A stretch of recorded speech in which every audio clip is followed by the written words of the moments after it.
Some people collect stamps. Some people collect vintage cars. For 30 years, I collected failures. My name is Reed, and until about 6 months ago, I was the archivist of failures for Innovatech Dynamics, a high-tech R&D firm that prided itself on living on the bleeding edge of what was possible. My job, a role created by the company's eccentric but brilliant founder, Dr. Icarus Thorne, was to be the company's memory. I documented every flawed prototype, every dead-end experiment, every catastrophic miscalculation. I was the curator of our institutional scar tissue. My archive wasn't a place of shame. It was a library of hard-won wisdom, a detailed map of every dragon-infested territory we'd ever tried to explore. The operating principle was simple: never pay for the same mistake twice. Competence isn't cheap until you lose it. It was a good job, a quiet job, a necessary job, and I was good at it. Then came Gavin. Gavin was new money, new ideas, new teeth. He was a walking TED Talk, a man who spoke exclusively in forward-looking synergistic buzzwords and had the kind of MBA that convinces you that history began the day he graduated. He became our new director of research and development after the board decided they needed a more aggressive growth strategy. One of his first acts was to tour the facility. He strode through labs filled with quantum computing rigs and biomimetic drones, nodding with the proprietary air of a man who thinks he understands the machine because he knows where the on switch is. Eventually, he came to my domain. The archive was in the sub-basement, a climate-controlled, fire-suppressed concrete vault that smelled of old paper, ozone, and the faint metallic tang of regret. It wasn't just digital files, it was physical wreckage. Twisted alloys, shattered ceramics, circuit boards that had literally melted from the inside out, each one tagged, cataloged, and cross-referenced with its corresponding failure report. Gavin stood in the doorway, his $1,000 suit looking deeply out of place. He scanned the shelves of carefully labeled disasters, his lip curling in a way that was probably meant to be a thoughtful frown but landed somewhere near disgust. He pointed a manicured finger at a particularly nasty-looking piece of scorched metal, the remains of a drone that had spontaneously combusted mid-flight. "What's this?" "That," I said, "is Project Chimera, Test Flight 7. The report, File CH7B, details how a feedback loop in the power regulator, combined with an untested lithium polymer battery chemistry, resulted in thermal runaway. We lost the prototype, but the data led to the battery system currently used in our entire commercial drone fleet. It was a $1 million failure that created a $100 million success." Gavin wasn't listening. He was just looking around, shaking his head slowly. He said, "This is a museum of pessimism, Reed. A celebration of negativity. We should be focusing on our wins, on a culture of success. We need to look forward, not backward." I tried to explain that looking backward is how you make sure forward doesn't lead you off a cliff, but it was like explaining color to a man born blind. 3 days later, I was called into human resources. Gavin was there, along with an HR rep who had the pained smile of a dental patient. The conversation was short and brutal. My position, the archivist of failures, was being eliminated. It was, Gavin explained, part of a new, streamlined and positive-focused corporate culture. He said my work, while diligent, fostered a risk-averse mindset that was holding Innovatech back. He slid a folder across the table, a severance package. It was insulting, barely a few months' pay for 3 decades of service, saddled with a non-compete clause so broad it seemed to prohibit me from thinking about technology within a 50-mile radius of the building. I just looked at him. I didn't plead. I didn't argue. I had documented enough corporate implosions to know a futile gesture when I saw one. I just nodded, signed the papers, and stood up. As I left, Gavin gave me one last piece of his MBA wisdom. The future belongs to the bold, Reed, not the cautious. Remember that. And so, I was out. A 30-year career, erased in a 10-minute meeting, the keeper of the company's memory, rendered obsolete by a man with no memory at all. I packed my personal effects, a coffee mug with a faded company logo, a picture of my wife and kids, and a small, ugly paperweight made from the first failed experiment I ever documented, a lump of inert polymer that was supposed to be a revolutionary adhesive. A reminder. And here's where the story really begins. About a month ago, Gavin, in his quest for bold, forward-looking action, started digging through the old company servers. Not my curated, cross-referenced archive, of course. That was probably already slated for deletion. No, He was rummaging through the digital equivalent of an old attic, looking for forgotten treasures, and he found one. He found a high-level concept proposal for something called Project Icarus. It was a beautiful idea, written a decade ago, a revolutionary atmospheric energy harvesting system capable of pulling ambient static electricity from the upper atmosphere and beaming it down to ground stations. On paper, it was world-changing, a forgotten stroke of genius, he called it in a company-wide memo. He announced he was green-lighting it, fast-tracking it with a budget that made my severance package look like a rounding error. He was hailed as a visionary. The board was thrilled. The stock ticked up. What Gavin didn't know, what he couldn't know because he had fired the only man who could have told him, was that the full story of Project Icarus wasn't on that server. The full story was in my archive, in a reinforced steel cabinet, under file code IC1 through IC47, was the complete catastrophic multi-volume post-mortem of the original Project Icarus. It detailed the 9-figure budget overrun, the cascade of impossible engineering hurdles, the series of spectacular, dangerous, and almost company-ending failures. It detailed the lead engineer's nervous breakdown, the mass resignation of the entire materials science division, and the quiet, frantic deal the old board had to make with its insurers to avoid total bankruptcy. Gavin hadn't found a forgotten stroke of genius. He'd found the company's most expensive and humiliating secret. He was about to fly the company directly into the sun, on wings made of wax and corporate hubris. And I, the fired archivist of failures, had the original flight plan, complete with a minute-by-minute log of the crash. So if you're new here, hit that subscribe button and settle in, because I'm about to tell you the story of how a man who celebrated negativity saved a company by letting the new positive thinking management prove just how negative things could really get. Let me know in the comments if you've ever dealt with a boss who thought history was just a list of things to ignore. The first 24 hours after being fired are a strange, disorienting fog. You drive home in the middle of a Tuesday and the world feels off kilter. The rhythms of life you've known for decades are suddenly gone. There's no morning commute, no first cup of coffee at your desk, no familiar hum of the servers in the sub-basement. My wife Sarah was shocked, of course. She was angry on my behalf, her fury a warm and welcome shield against the cold void that had just opened up in my professional life. She wanted me to fight it, to call a lawyer, to rally my old colleagues, but I just felt tired, a deep, bone-weary exhaustion that went beyond the day's events. It was the cumulative weight of 30 years of being the quiet, ignored Cassandra of Innovatech. I spent the first week in a state of suspended animation. I didn't look for a new job. I didn't call a lawyer. Instead, I organized my workshop. I have a small space in our garage where I build furniture. It's my therapy. I spent hours sorting screws and bolts into labeled jars. I sharpened every one of my hand planes. I sanded and refinished a tabletop until it was as smooth as glass. It was a compulsion. My life had just been thrown into chaos, so I took refuge in creating order, one small, controllable piece at a time.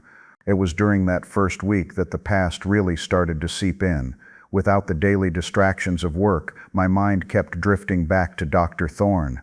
Horace Thorne wasn't just the founder of Innovatech. He was a force of nature, a physicist with the soul of a philosopher. He started the company in the late 80s with a patent for a new type of semiconductor and a belief that true innovation came from fearless and intelligent failure. I was young then, a junior lab tech, fresh out of college with a degree in library sciences and a minor in engineering. An odd combination, but it's what got me the interview. I remember my first meeting with him. He didn't ask about my grades. He asked me what I thought was the most important book ever written. I said something predictable, like a Shakespeare play. He just smiled and shook his head. "No," he said, his eyes twinkling. "The most important book is the one that hasn't been written yet, the encyclopedia of everything that doesn't work. Success teaches you one way to do something. Failure teaches you 1,000 ways not to. Success is a destination. Failure is a map." He hired me on the spot and gave me my mission, to create that map for Innovatech. That's how the Archive of Failures was born. In the early days, it was just a few filing cabinets and a shelf of broken prototypes. I was 28, and I thought it was the strangest job in the world, but Icarus taught me to see the patterns. He'd come down to my vault, pull up a stool, and we'd talk for hours. He'd pick up a failed component and hold it like a precious artifact. He'd say, "Look at this, Reed. Look at the fracture patterns. The material tells you its story. You just have to learn the language." He taught me that institutional knowledge isn't an asset that appears on a balance sheet. It's the ghost of past mistakes, whispering warnings in the ears of the wise. It's the collective memory that stops a new generation of brilliant, arrogant engineers from reinventing the flat tire. Icarus ran the company like that for 20 years. We had failures, big ones, but we never had the same one twice. We learned, we adapted, we grew strong on a diet of our own mistakes. But Icarus wasn't immortal. He passed away about a decade ago, and with him went the company's soul. The board, made up of investors who saw his genius only in terms of stock prices, began to change things. They brought in a series of CEOs who talked about leveraging assets and optimizing workflows. The language changed first.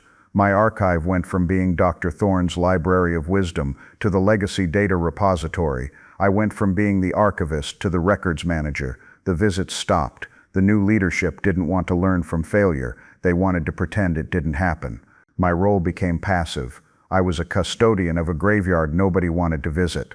This slow erosion of my purpose was, in its own way, more painful than Gavin's abrupt firing. Gavin was just the final logical step in a long process of forgetting.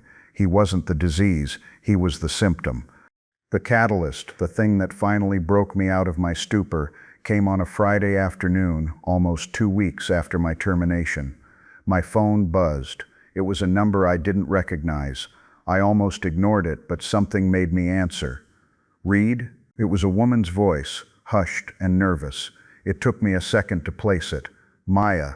Maya was my assistant, my protégé for the last 5 years. A bright, ferociously organized young woman with a genuine passion for the work. I'd hired her myself, seeing in her the same spark of intellectual curiosity that Aries had seen in me. Maya, I said, sitting up straight, is everything okay? You shouldn't be calling me. I knew the rules. Contact with a terminated employee was a firing offense. I know, she whispered, her voice tight with anxiety. But something is happening here, Reed. It's bad. What is it? He's starting a new project. Gavin, a big one. Top priority, all hands on deck. He's calling it Project Phoenix. He said he found it in the old servers, an idea that was ahead of its time. My blood went cold. I already knew what she was going to say. He's pulling people from every department. He's asking for the initial concept files for a project with the code name Icarus. I closed my eyes. Of course he'd rebrand it. Something positive and uplifting, like a mythical bird rising from the ashes. He had no idea he was just stoking the embers of the original fire. Reed, are you there? Maya's voice was a lifeline, pulling me back to the present. He wanted the old files, but all he could find was the initial 2-page summary. He asked me where the rest of the project data was. The post-mortem, the test logs. I told him I didn't know, that it was before my time. But Reed, I know you. I know how you worked. There's no way you wouldn't have a complete file on a project that big. Where is it? It's safe, I said, my voice low and steady. It's exactly where it's supposed to be. A silence hung on the line, thick with unspoken understanding. Maya was smart. She knew what I meant. The physical archive, the one Gavin had dismissed as a museum. He had no idea. The man had decommissioned the company's immune system and was now willingly injecting himself with its deadliest virus. He wants to move fast, Reed, Maya continued. He's holding kickoff meetings all next week. He's saying he expects a working prototype within 6 months. My God, 6 months. The original Icarus team, a group of the most brilliant minds in the industry, couldn't even get the core material science to stabilize in 2 years. Gavin wasn't just repeating a mistake, he was trying to speedrun a catastrophe. Listen to me, Maya, I said, a new kind of energy beginning to burn through the fog of my apathy. Do not, under any circumstances, mention the physical archive. If he asks again, you tell him the data was likely corrupted or lost in a server migration years ago. Blame it on outdated systems. He'll believe that. It fits his narrative. But what are you going to do? I took a deep breath. The path ahead was suddenly, terrifyingly clear. For now, nothing.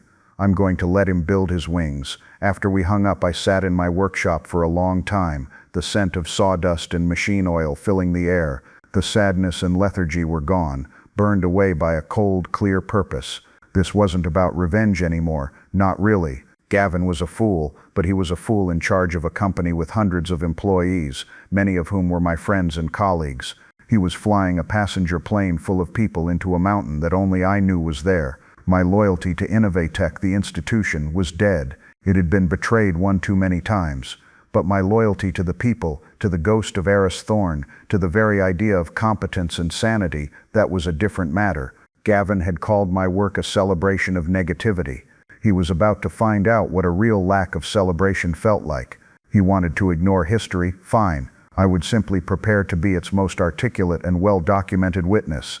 The archivist of failures was about to do his job one last time. My first call was not to a lawyer. It was to a man named Dr. Alistair Finch. Alistair was the lead materials scientist on the original Project Icarus, a genius, a true visionary in the field of exotic polymers and composite materials. He was also the man who had the nervous breakdown after Icarus imploded. He'd left Innovatech, left corporate R&D entirely, and taken a tenured position at a prestigious university. He spent his days teaching and his nights in a lab, pursuing his own research, free from the pressures of quarterly reports and ignorant executives. We hadn't spoken in years, but men who survive a disaster together share a certain bond. I found his number on the university's faculty website. He answered on the second ring, his voice exactly as I remembered it, dry, precise, and perpetually weary. "Reed," he said, not sounding surprised at all. "To what do I owe this blast from the past? Let me guess. Someone found the Icarus proposal." I let out a short, humorless laugh. "You always were 3 steps ahead, Alistair. His name is Gavin, new director, thinks he's discovered the Holy Grail." Alistair sighed, a sound heavy with the weight of a decade-old trauma. "I assume this Gavin character has a firm handshake, a dazzling smile, and the technical aptitude of a garden slug." "You've met him, then." "So," I said, getting to the point. "He's fast-tracking it. He wants a working model in 6 months." A long, pained silence followed. Then, a single sharp bark of laughter. 6 months? Does he intend to violate the laws of physics or just ignore them? The core problem was never the concept. Reed, you know that. It was the material. We needed a composite that was lightweight, superconductive at near ambient temperatures, and capable of withstanding extreme thermal and electrical stresses in the upper atmosphere. We couldn't even synthesize a stable sample in the lab, let alone manufacture it at scale. Everything we tried either disintegrated, caught fire, or simply failed to hold a charge. It was a material science problem wrapped in an engineering nightmare. "I know," I said. "I have the reports, all 400 pages of them. I have the spectrographic analysis of every failed sample. I have your final memo, the one you sent to the board right before you resigned, the one they buried." Another silence. "You kept it all." "It was my job, Alistair, and I was good at my job. So what are you going to do? Are you going to warn them?" I thought about that. I could send an anonymous email. I could leak the old reports to a journalist. But Gavin was so steeped in his own Kool-Aid, he'd dismiss it as sabotage from a disgruntled ex-employee. He would double down. No, warning him would be pointless. It would be like trying to talk a tidal wave out of hitting the shore. I'm not going to warn him. I'm going to prepare for the aftermath. Alistair was quiet for a moment. I could almost hear the gears turning in his brilliant, battered mind. "You're not just going to watch it burn, are you? You're going to document the fire. You're going to write the definitive history of why it burned." "Something like that," I said. "I want to build a shadow team, a group of people who know the real story. When the time comes, when Gavin's project collapses, I want us to be ready. Not with 'I told you so,' but with a clear, data-driven analysis of exactly what went wrong and why it was always going to." "I need you, Alistair. I need your expertise to translate the old data into a modern context, to show that the fundamental problems are still there." He didn't hesitate. "Count me in, Reed." Frankly, the idea of Gavin's face when he realizes he's rediscovered the formula for catastrophic failure is the most compelling research proposal I've heard all year. My next call was to Eleanor Vance. Eleanor had been the chief financial officer at Innovatech during the Icarus years. She was a woman made of numbers and steel, the one who had to go to the board and explain how $150 million had vanished into a black hole of failed research. She'd retired a few years ago, and was now living comfortably in a seaside town, managing her own investments. Eleanor, it's Reed. Reed? Good heavens. I thought you'd be buried in that archive of yours until the heat death of the universe. They put me out to pasture, I said. She snorted. Of course they did. Competence is always the first thing to go in a corporate restructuring. What can I do for you, Reed? I have a feeling this isn't a social call. I told her the story. Gavin. Project Phoenix. The 6-month timeline. Her response was a low whistle. Dear God, they kept your records, but they fired the librarian. How poetic. Do they have any idea what that project did to our balance sheet? It wasn't just the R&D cost, Reed. It was the opportunity cost. The projects we couldn't fund for 3 years because Icarus was sucking all the oxygen out of the room. It set the company back half a decade. I know, I said, and that's why I'm calling. I have the technical post-mortem. I need the financial one. I need the story of the money, the hidden costs, the write-downs, the impact on our stock price that we managed to conceal with some creative accounting. Eleanor chuckled, a dry, rustling sound. Creative accounting. Reed, that's very diplomatic of you. We practically had to invent a new branch of mathematics to hide that mess. I still have my private files from that time. The board-level projections, the risk assessments we ignored. It's all on an old encrypted hard drive in my study. Why? What's your play? I explained my plan. A private consulting venture. A team of experts ready to offer analysis when, not if, the new Icarus fails. We're not going to be ambulance chasers, Eleanor. We're going to be the paramedics, the trauma surgeons, the ones who arrive on the scene with the knowledge and the tools to actually save the patient. I need you to be our financial diagnostician. Her answer was immediate. Send me the paperwork for your new company. I'll be your first investor. This isn't just business, Reed. This is a matter of professional pride. People like Gavin think numbers on a spreadsheet are just suggestions. It's time he learned they have consequences. Over the next few weeks, I built my team. I reached out to the former head of software engineering from the Icarus era, a woman who now ran her own cybersecurity firm. She remembered the cascading code failures, the ghost data that haunted the system. She was in. I even tracked down the safety officer who had written the scathing report on the final disastrous test, a man who had been let go for being overly cautious. He was now a senior consultant for a federal regulatory agency. He joined without a second thought. We were a ghost crew, the veterans of a forgotten war, assembling in the shadows. We communicated through encrypted channels. We shared documents on a secure cloud server I set up. It felt less like starting a business and more like planning an intervention on a continental scale. My little workshop became our war room. I set up a large whiteboard. On one side, I charted out the known stages of the original Icarus project. On the other, Maya, my brave and loyal insider, would give me sanitized updates on Project Phoenix's progress. She was careful. She never sent me proprietary data, just snippets from company-wide memos, hallway chatter, the general mood. It was all I needed. I could see the pattern overlaying perfectly. Gavin was hitting the exact same roadblocks we had a decade ago. But where our team had paused, analyzed, and admitted defeat, his team, under the gun of his impossible deadline, was being told to push through. The thematic triggers were all there. Gavin would talk about disrupting the status quo and failing forward, but he didn't understand that failing forward requires learning from the fall. He was just falling. Maya told me about the first major setback.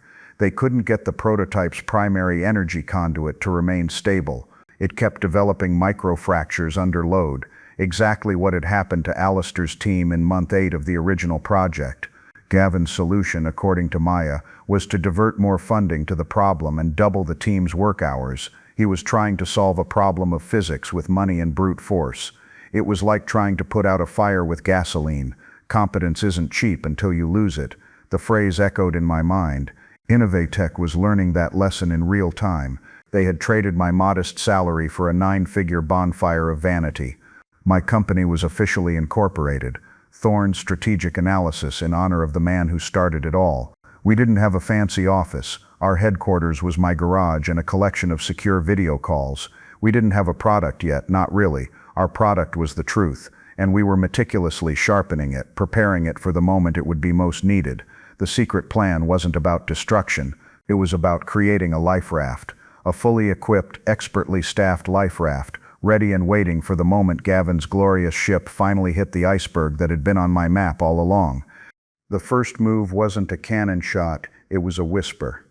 After 2 months of quiet preparation, my team and I published our first piece of work. It wasn't a direct attack. It was more subtle, more insidious. We put out a white paper through a respected industry journal online. The title was Dry, Academic, a Post Hoc Risk Analysis of Hypothetical Atmospheric Energy Systems. It was written by Dr. Alistair Finch, with contributions from a team of anonymous industry veterans. The paper didn't mention Innovatech. It didn't mention Project Icarus or Project Phoenix. It was entirely theoretical, but for anyone with even a passing knowledge of the field, the parallels were unmistakable. Alistair, with surgical precision, laid out the fundamental, unsolved material science challenges. He detailed the probable failure points of any project attempting to use a carbon nanofiber composite for high-altitude energy conduction. He modeled with chilling accuracy the exact kind of thermal runaway and conduit fracturing that we knew was already happening inside Gavin's lab. Eleanor contributed a devastating section on the financial modeling, showing how such a project, even if technically feasible, would have a negative return on investment for at least 50 years, making it financial suicide for any publicly traded company. My contribution was the historical context, the quiet thread running through it all, referencing a history of similar undisclosed, large-scale project failures across the industry in the late 2000s. We were essentially publishing the blueprint of Gavin's impending disaster and framing it as a helpful academic exercise. The paper went live on a Monday morning. For 2 days, silence. I started to wonder if it had been too subtle, too clever by half. Then, on Wednesday, Maya called. Her voice was a mixture of terror and awe. "Reed," she said, "it's everywhere. That paper, someone posted it in the company's engineering Slack channel. It got deleted by management within minutes, but everyone saw it. People are talking. They're seeing the connections. The senior engineers, the ones who were here 10 years ago, they look like they've seen a ghost." The whisper had become a murmur. The seed of doubt was planted. Gavin, predictably, went on the offensive. He called an all-hands meeting for the Project Phoenix team. Maya gave me the summary. He'd stood before them, his face flushed, and called our white paper the work of jealous competitors and armchair quarterbacks who don't have the courage to get in the arena. He dismissed it as fear-mongering from people who didn't understand their new, agile, disruptive approach. He announced he was doubling the project's budget again. It was a classic case of a man, having dug himself into a hole, deciding the only solution is to keep digging, but with a bigger shovel. His panic was the first sign that our strategy was working. He was trying to crush dissent with bravado and money, but the engineers weren't MBA-wielding theorists. They were people who dealt in physical realities. They knew you couldn't repeal thermodynamics with a motivational speech. The first real crack appeared a week later. I got an email to the generic info address for Thorne Strategic Analysis. The sender was Ben Carter, one of the top lead engineers at Innovatech. A good man, younger than me, but old school in his approach. He was a protege of one of the original Icarus engineers and had a deep, intuitive respect for the company's history. The email was short. "I read your white paper. I think we need to talk." We met for coffee at a small, out-of-the-way cafe miles from the Innovatech campus. Ben looked exhausted. The confident swagger he usually had was gone, replaced by a deep-seated anxiety. He got right to it. "It's the conduit fracturing, isn't it? It's the same problem from 10 years ago." I nodded slowly. "Yes, it is. We're faking the test results for the weekly progress reports." To Gavin, he admitted, his voice barely a whisper, "We're using data from the simulations, not the physical tests. The physical prototypes can't handle more than 60% of the required power load without showing signs of catastrophic failure." We told him we need to go back to basic research. He said that's not an option. He said the timeline is non-negotiable. He told us to find a workaround. My God, this was worse than I thought. The original Icarus team had been arrogant, but they had never been dishonest. They had documented their failures faithfully. Gavin was fostering a culture not just of ignorance, but of active deceit. Institutional knowledge is the ghost of past failures. Under Gavin, the house wasn't just not haunted. They were actively trying to exorcise any ghost that dared to appear. I told Ben everything. I didn't show him my archive, but I described it. I told him about Alistair and Eleanor and the rest of my team.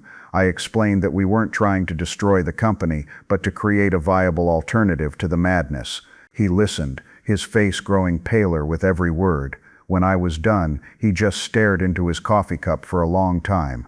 Finally, he looked up at me, his eyes filled with a sad resolve. I can't be a part of this, Reed. I'm a builder. I'm not a professional liar. I'm going to resign. He submitted his resignation the next day. He didn't make a scene. He just cited personal reasons and left. But his departure sent a seismic shock through the R&D department. Ben was the linchpin of the project's engineering team. He was the one everyone trusted. His quiet exit was more damning than any loud protest could have been. And then, the panic truly set in at Innovatech. Gavin's confident facade began to crumble. Maya told me he was becoming increasingly paranoid, holding closed-door meetings, demanding daily loyalty oaths from his remaining team leads. He started talking about sabotage and corporate espionage. He was a man who had declared war on reality, and reality was beginning to mount a devastating counteroffensive. The silent takeover wasn't about seizing assets, it was about seizing the truth. We had taken control of the narrative, and Gavin was left with nothing but a failing project, a terrified team, and a dwindling supply of empty slogans. He was the captain of the Titanic, and we had just published the iceberg's coordinates for the whole world to see. Ben's resignation was the first pebble in an avalanche. Two more senior engineers, both veterans who remembered the original whispers about Icarus, quit within the next week. They didn't come to me, they just left. They saw the writing on the wall, and it was a language they understood better than Gavin's buzzwords. The talent exodus had begun. These weren't just cogs in a machine. These were the people with the deep, specific knowledge required to even attempt something as audacious as Icarus. Their departure left a gaping hole in the project's brain trust. Gavin's response was predictable. He filled the positions with outside hires, young hotshots from flashy startups who had impressive resumes but zero experience with Innovatech's complex legacy systems or the specific, brutal physics of the problem they were facing. Maya described them as Gavin clones, all sharp suits and confident pronouncements, utterly unaware of the technical minefield they were now tap-dancing through. The project, which had been stalling, now began to actively regress. The new hires, in their eagerness to impress, started making the same basic mistakes Alistair's team had made in the first 6 months of the original project. They were reinventing the square wheel and celebrating it as innovation. My team and I watched from a distance, our weekly video calls turning into something between a support group and a strategic council. Alistair would listen to Maya's updates, relayed through me, and just shake his head, occasionally muttering about the tragic cycle of intellectual decay. Eleanor was building financial models that grew more apocalyptic by the week. The cost overruns were becoming staggering. Then came the desperate counter-manipulation. My phone rang one evening. It was a blocked number. I answered. Reed, Gavin's voice. It was strained, stripped of its usual silky confidence. It was the voice of a man hanging on by a thread. We need to talk. I waited, saying nothing. I'm willing to forgive your unprofessional conduct with that white paper, he said, trying to sound magnanimous. It was a clear attempt to frame me as the aggressor. The project has hit a few minor predictable roadblocks, nothing serious. But the departure of Carter and the others has created a short-term knowledge gap. I'm prepared to offer you a consulting contract to help bridge that gap. A generous one. He wanted me to come back, to fix the mess he had created after firing me for being the one person who could have prevented it. The irony was so thick I could barely breathe. What kind of contract did you have in mind, Gavin? I asked, my voice perfectly calm, betraying none of the swirling emotions inside me. He named a number. It was a good number, easily 3 times what my old salary had been. a fee to come in, provide my historical context, and get the project back on track. It was a bribe, pure and simple, a payment to buy my silence and my expertise. He thought he could solve the problem with money. He was still trying to buy his way out of a hole. I let the silence stretch out, making him sit with his offer, making him feel the weight of his desperation. "That's a very interesting offer, Gavin," I said finally, "but I'm afraid Thorne's strategic analysis has a rather full schedule at the moment. However, we do occasionally take on emergency consultations for critical infrastructure failures. Our standard fee for that level of engagement is $500,000 for a preliminary diagnostic report, payable in advance, plus an hourly rate of $5,000 for my principal engineers." There was a choking sound on the other end of the line. He was sputtering. That's insane. That's extortion." "No, Gavin," I said, my voice still level, still calm. "That's the price of competence. You see, the thing about institutional knowledge is that it's a depreciating asset. The longer you let it walk out the door, the more expensive it is to buy it back. You should have thought of that when you called my life's work a celebration of negativity. I suggest you review your budget. You know how to reach me if you decide the project is worth it." Then I hung up. I didn't slam the phone down. I just disconnected the call, severing the last link to my old life. The power shift was complete. He had started with all the power, the title, the budget, the authority. All I had was the truth. And it turned out, in the world of high-stakes R&D, the truth was the ultimate leverage. He had tried to buy me. He had tried to threaten me. Now he was left with only two options: let his billion-dollar baby crash and burn, or pay an astronomical price to the very man he had cast aside, admitting to the world that he, the great visionary, was utterly and completely lost. The end came faster than even I had anticipated. Gavin, predictably, refused to pay my fee. His ego wouldn't allow it. It would have been a public admission of his failure, a direct contradiction of the visionary leader persona he had so carefully crafted. So he did the only other thing he could. He faked it. He pushed the project forward, throwing more money at it, burying the negative test data under mountains of positive-sounding projections. He scheduled a major live-stream demonstration for the board and a select group of key investors. He was going to put the prototype on display, run a low-power test, and declare victory, hoping the spectacle would be enough to secure the next round of funding and buy him more time. This was his Hail Mary pass. Maya fed me the details of the demonstration plan. They were going to levitate the primary energy collector, a sleek saucer-like device about 10 feet in diameter, inside a vacuum chamber, and hit it with a simulated atmospheric charge. The goal was to have it absorb the charge and hold it for 60 seconds. It was a simple test, but one she knew the prototype couldn't possibly pass. The real physical unit had never held a charge for more than 5 seconds without the conduit material beginning to degrade. The demonstration was scheduled for a Wednesday afternoon. My team and I gathered on a secure video call to watch the public live stream. Alistair, Eleanor, Ben, and the others. The ghost crew of Icarus Prime. There was no sense of celebration among us, just a grim, somber anticipation. We were about to watch a public execution, and we were the only ones who knew the victim was already dead. The stream went live. The production quality was high.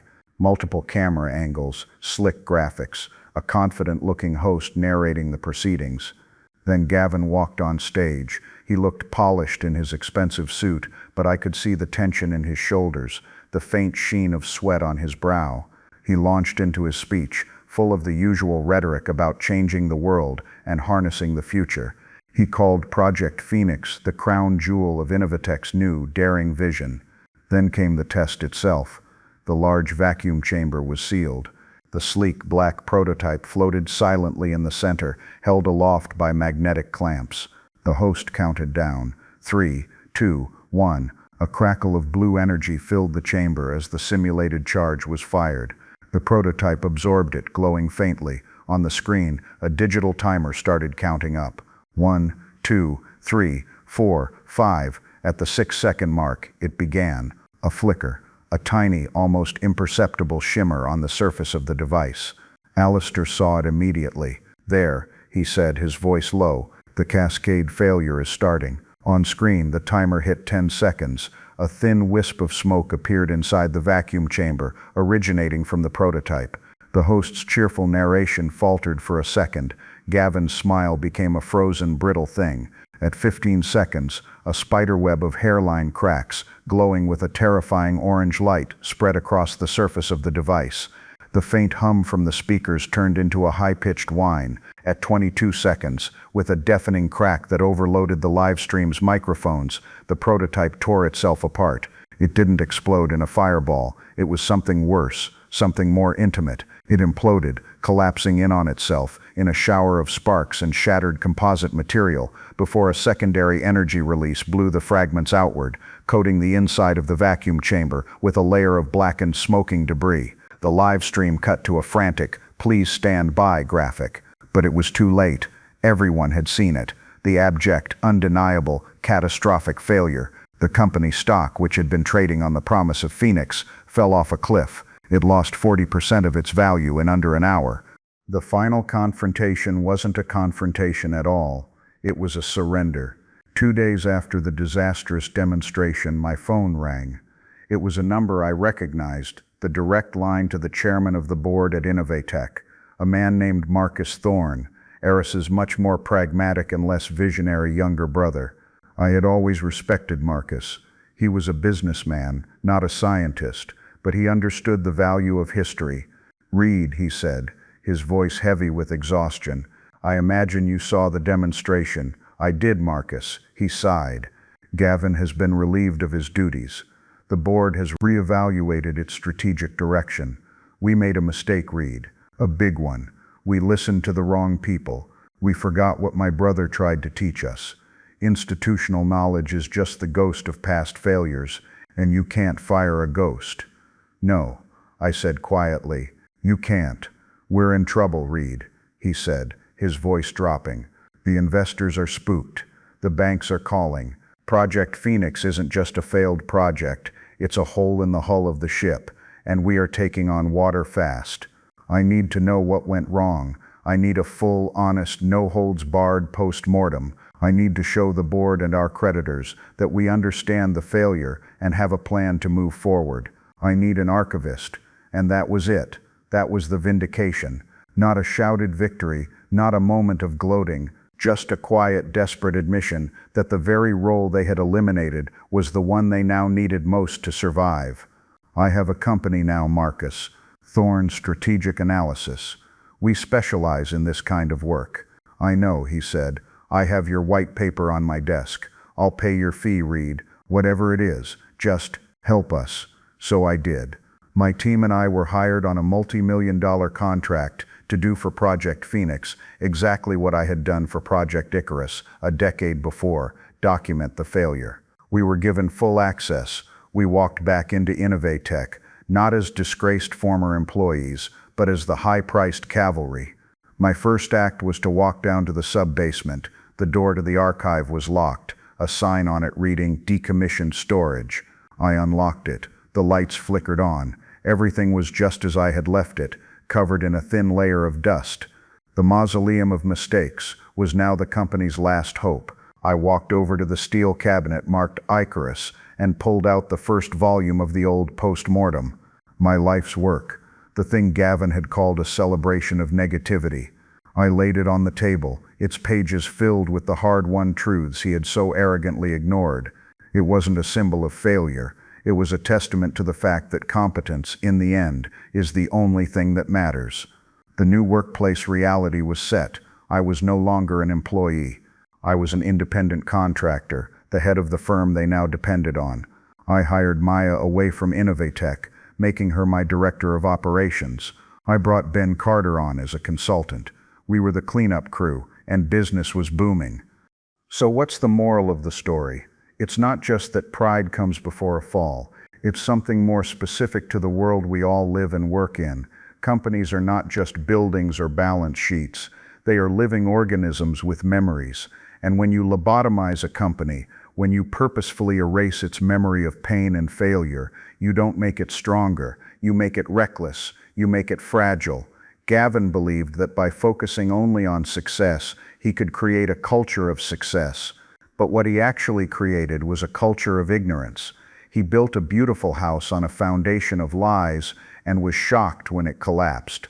He called my archive a celebration of negativity. He was wrong. It was a library of inoculations, a collection of vaccines against repeating the past. He just refused to get the shot, and the disease took hold. My name is Reed, and for 30 years my job was to remember the failures. It turns out that's a skill that's more valuable than any MBA, more powerful than any budget, because the future doesn't belong to the bold, as Gavin believed.